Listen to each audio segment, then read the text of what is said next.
All right. Looks like we've got a pair of Calamari talks now, brought to you by John Spray and Gregory Muno. I guess the first one is going to be an introduction to Calamari, and we'll wander through and hopefully get a little bit of a demo and a look at how it works and how all the moving pieces fit together, and maybe a little bit of what's going into what goes into deploying it. So, if you guys want to take that away. Sure. So I've put some notes on the Etherpad as well.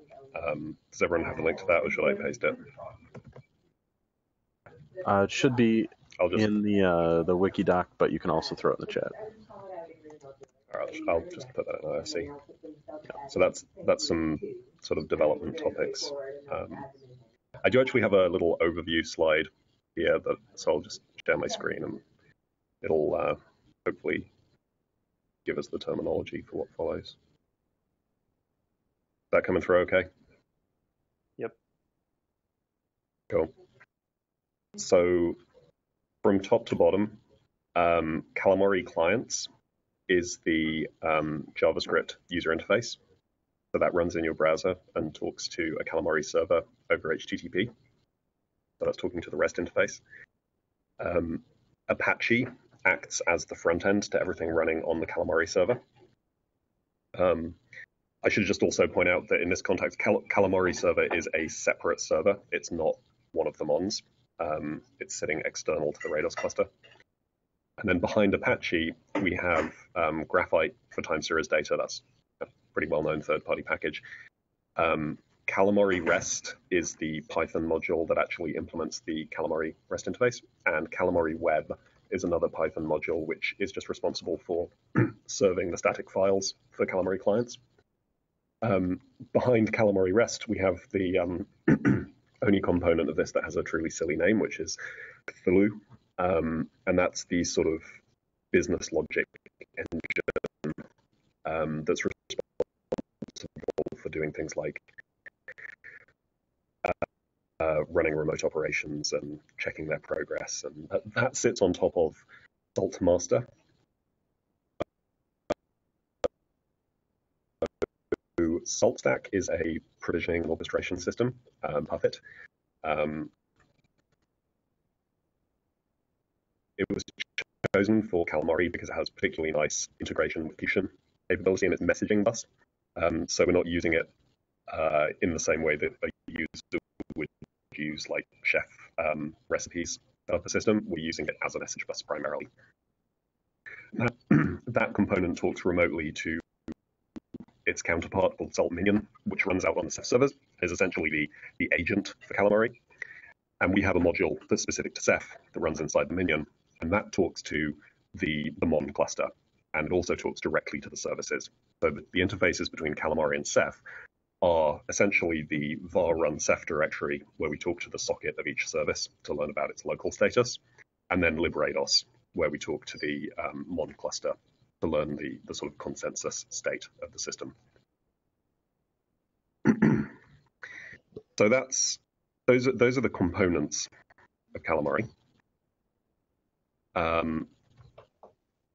Where should we go from here?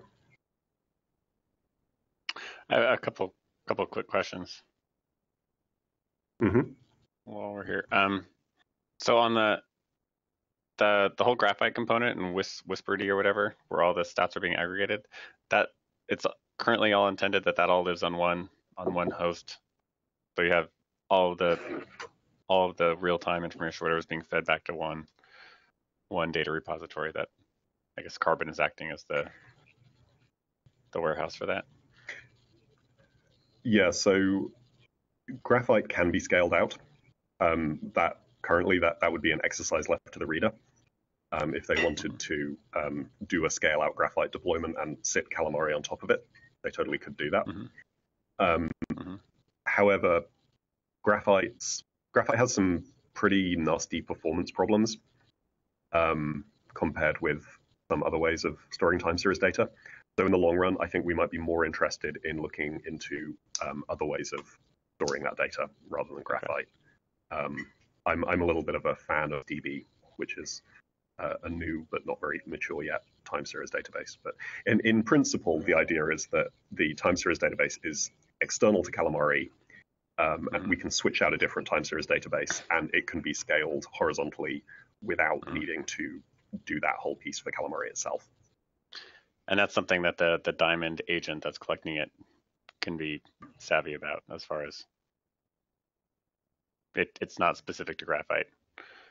I'm not actually sure if that happens at the Diamond level or if. Oh right, yeah. So you need something that speaks the protocol. So some of the time series databases also accept the Graphite protocol. It's sort of a primitive lingua franca type thing. Yep. But that part's like super simple. It's just a dict of statistics. So if we needed to switch that over to something else, it wouldn't be a big deal. Okay. Cool. Okay.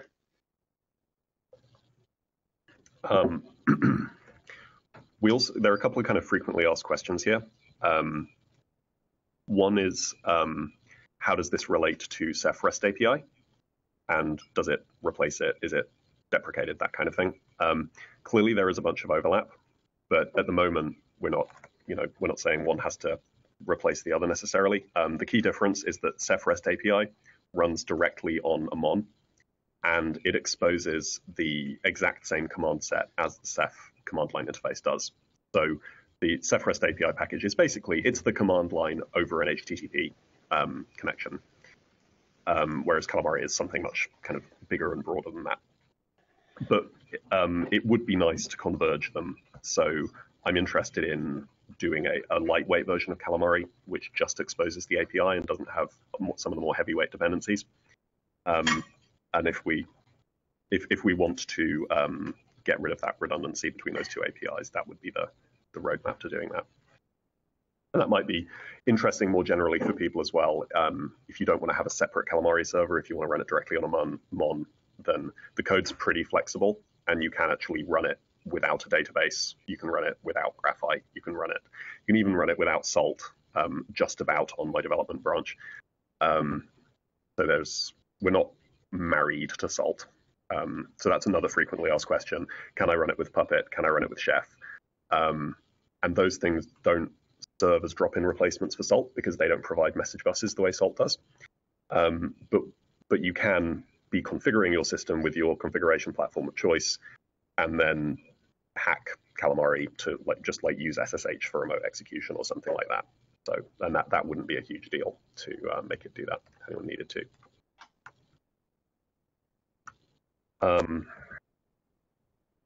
Okay, all right. Any other questions, or shall I start going through my list of development topics on the Etherpad?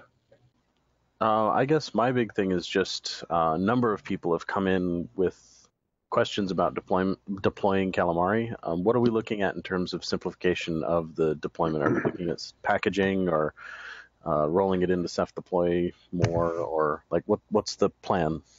Mm-hmm. Okay, so there's a parallel here between Red Hat Enterprise Linux and Fedora, and Inktank Ceph Enterprise and upstream Calamari. And currently, we have sort of in-house infrastructure for building the enterprise product. And what's missing is the Fedora analog of Calamari. So the upstream packages that aren't part of that whole enterprise product amalgamation. We had a conversation at the Ubuntu Developer Summit recently, and there was some interest in getting Calamari and its dependencies built as part of that distribution. It would also be great to get it built as part of Fedora at some stage. So the idea would be that we would get all of these sort of myriad Python dependencies we need packaged for us by the distros, although possibly not backported necessarily to the long-term support distros. So that's the hard part. Calamari has a lot of dependencies, and it depends on quite recent versions of a lot of stuff. So we need pretty much the most recent version of Salt because we fixed bugs, and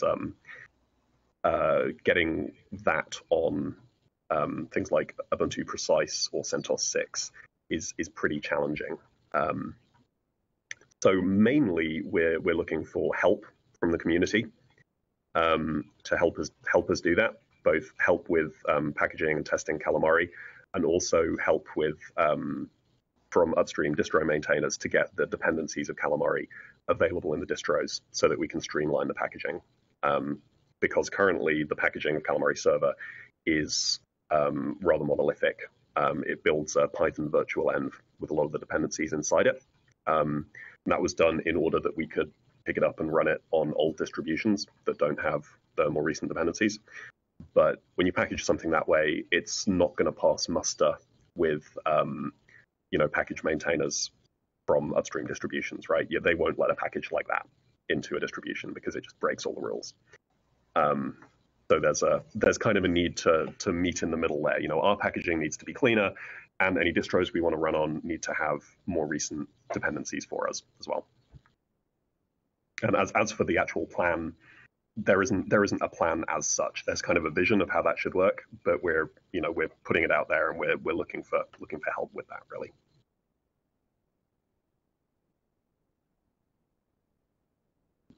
And yeah, it has been quite noticeable, especially on the mailing list, that we have people coming and sort of looking for packages to download so that they can just go ahead and install it.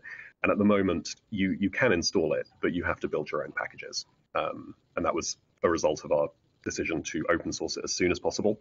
But what that meant was that at the point where we open sourced it, it just meant you got the source.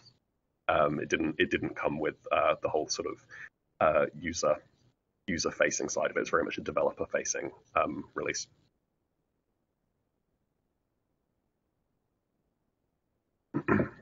Cool. Were there any other questions on Calamari in general, or do we just keep trekking right on through into development?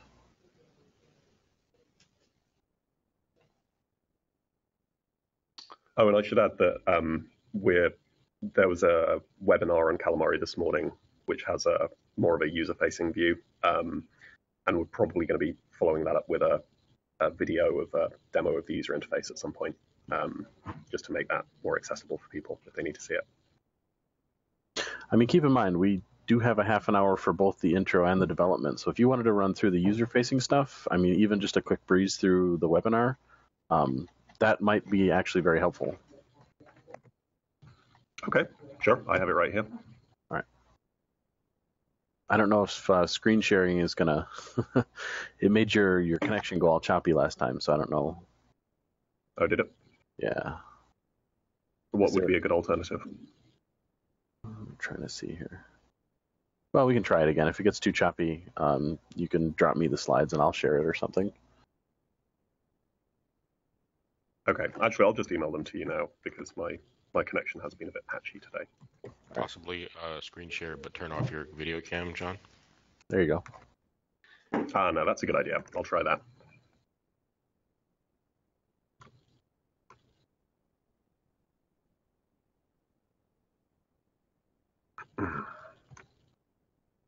Is that webinar actually published yet on our Bright Talk page, or is that? I couldn't tell you. I think they publish it pretty shortly after they happen. Yeah. Chris, I'll take a look for that. I should be able to find it before the day's out. Okay. Oh, yeah, here it is. So this is the user-facing view. So this isn't about development so much as it's about introducing people to what's available in the user interface. So the starting point is to compare it to the CLI.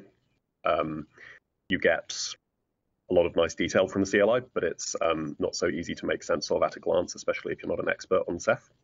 The equivalent view in Calamari, the front page dashboard, gives you slightly less information, but hopefully in a much clearer way. So it's giving you a series of headlines about the health of your system, the sort of rundown of numbers of things which are okay, and this neat little colored block in the middle is showing you the status of your PGs. So if you have things which are in a bad state, you can see little sort of red dashes going through that. We're also exposing Graphite stuff in our own user interface. So you can go directly to the Graphite dashboard that it comes with. We've had a suggestion of bundling Grafana there, which is an alternative dashboard. That's pretty interesting. But for the moment, we have this sort of fairly simple way of selecting network disk charts on a per host basis. And there are also per pool charts in here as well. So you can see the I/O and usage on a per pool basis or across the whole cluster. Another command line interface example for comparison. This is your list of OSDs as you get them from Ceph in the command line. And the equivalent in Calamari is this OSD Workbench view where we're showing a list of colored dots depending on the status of an OSD. And this is a filterable view. So if you have some PGs in a bad state and you want to see which OSDs have those PGs on them, you can filter it like that to hopefully isolate issues in the user interface. The management aspect of the user interface, as opposed to the monitoring aspect, includes a view of what hosts you have in the system. And if I was adding some new hosts, there would be some user interface to go with that. You can also get some detail about the hosts. This stuff is actually getting passed through pretty much verbatim from Salt. So one of the things Salt gives us is a whole bunch of metadata about the host we're running on, and we pass that on up through Calamari into the user interface as well. The Ceph config is visible in the user interface. This is an example of something that in the long run it would be great to make this writable as well as readable. But for the moment, we're just sort of providing what we can in the user interface in terms of stuff we can just read straight out the Ceph cluster and put on the screen. Global OSD settings, and there's another view of OSDs where they're listed on a per host basis. And when you click through to a particular host, you can do things like the OSD down, OSD out, scrub, deep scrub, and so on. This is what it looks like if a couple of OSDs are in a bad state. I've accidentally scrolled all the way down. We have pool management.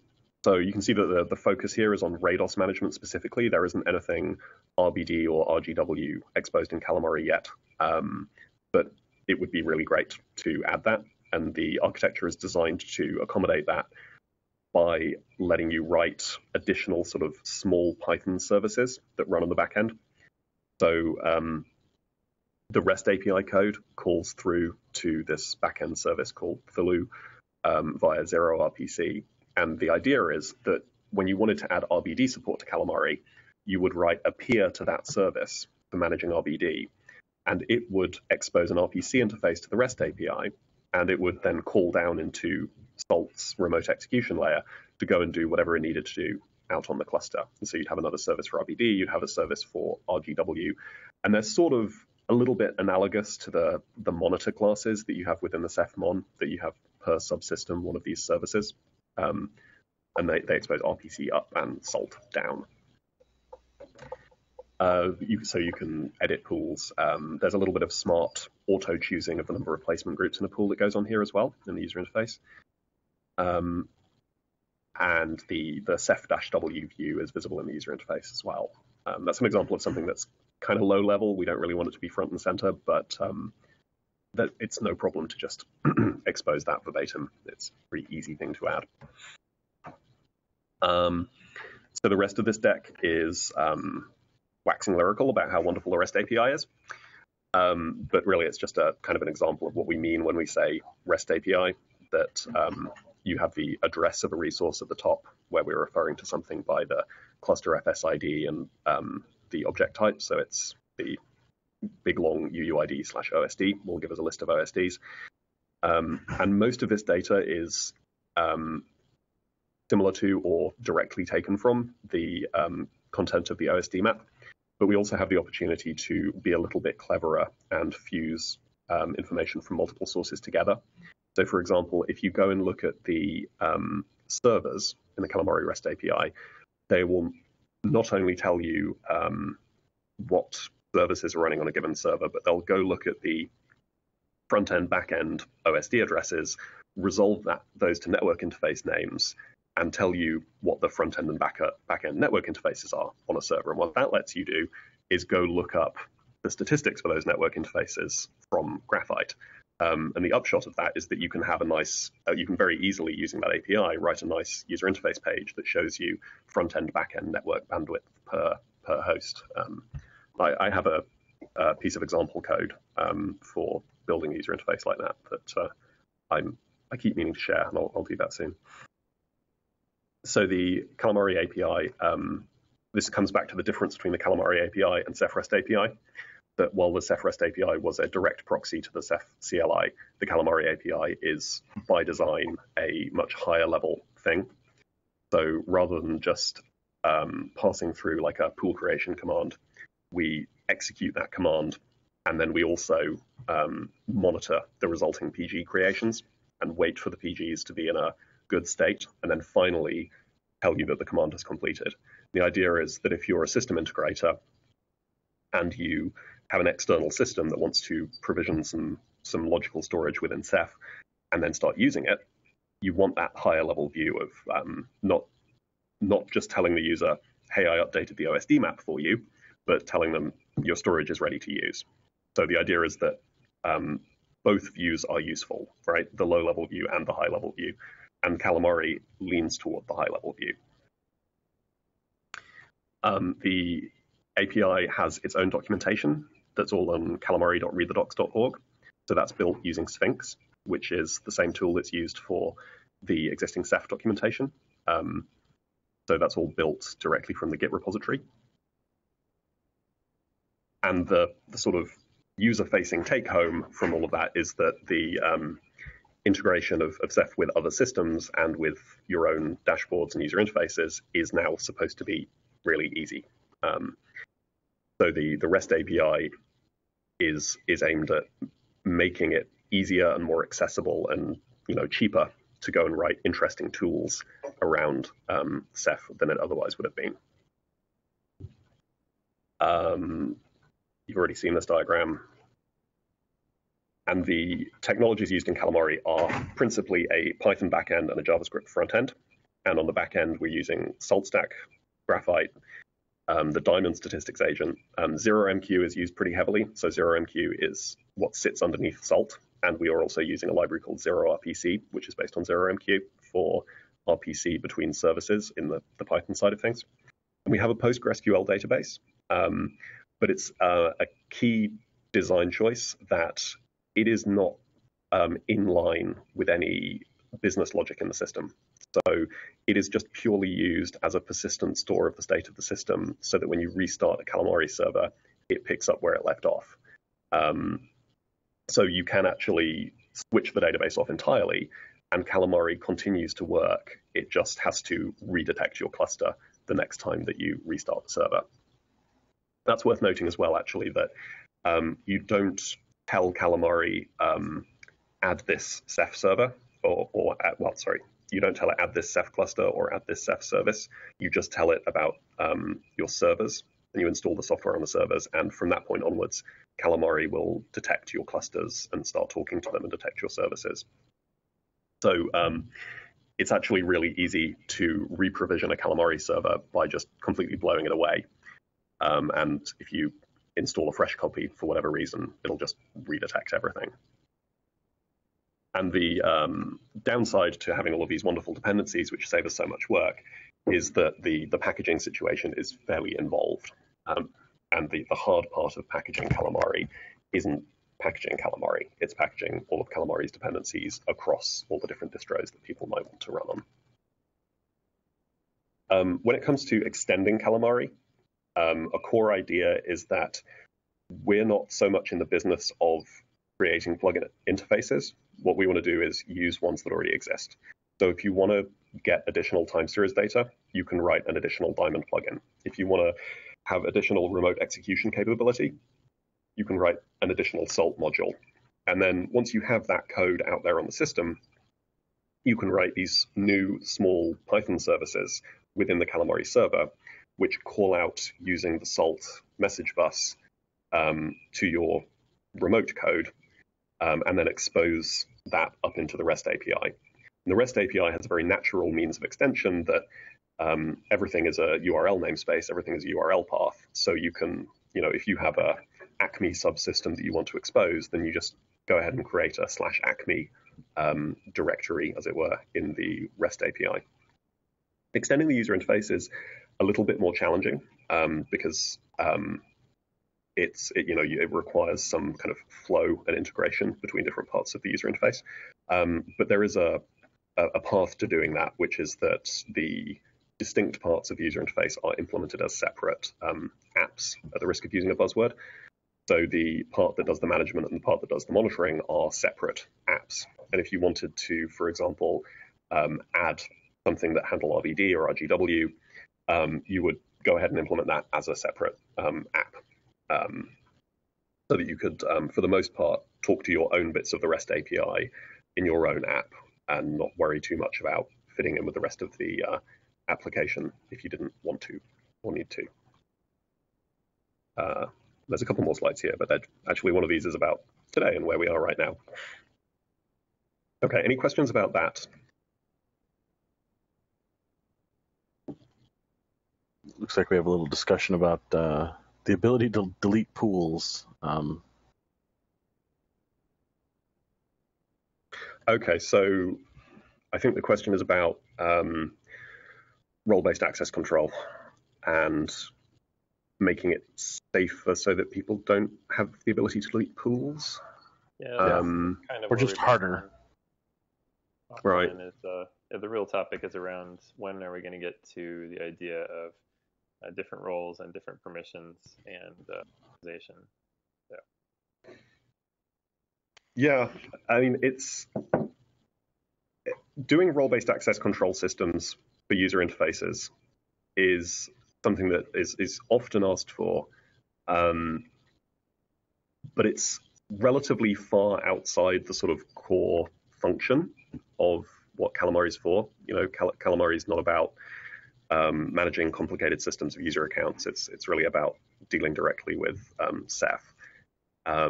So there is a lot of interest in plugging Calamari into other access control regimes. So for example, if you have an LDAP server, plugging Calamari into that, and it might be that within that you have multiple groups and roles, and that Calamari could respect those. And so we've done a little bit of thinking about that, but it's pretty early days there. Because Calamari uses the Django authentication system, which is itself pluggable, if you had a system that you wanted to plug into and a Django plugin existed for that, you would be able to do a custom Calamari deployment that did that. But as for the question of confirmation when you delete pools, I mean, at the moment, the user interface will ask you to confirm. It'll ask you to click, yes, I really mean it. I think there are some suggestions here about putting text boxes in that you have to type something into. I think that's probably quite a good idea. It would be a good thing to have a pull request for that, perhaps. Cool. Were there any other questions on just the workings of Calamari? If not, I'll switch the video over and we can start on the development stuff. Just one more quick thing there, just to expand on what I was typing in the chat. Ceph does have a certain level of granularity of access control there, and nothing would stop you from setting up a Calamari server instance that was essentially read-only by dealing with the Ceph key permissions. It may or may not be exactly as flexible as you would like it to do, but I bet you could effectively do read-only versus read-write if that was a thing that you were concerned about, having monitor-only users. Good point. All right, I'm not seeing any other questions. Let me switch the video over and we'll get into the development stuff for Calamari.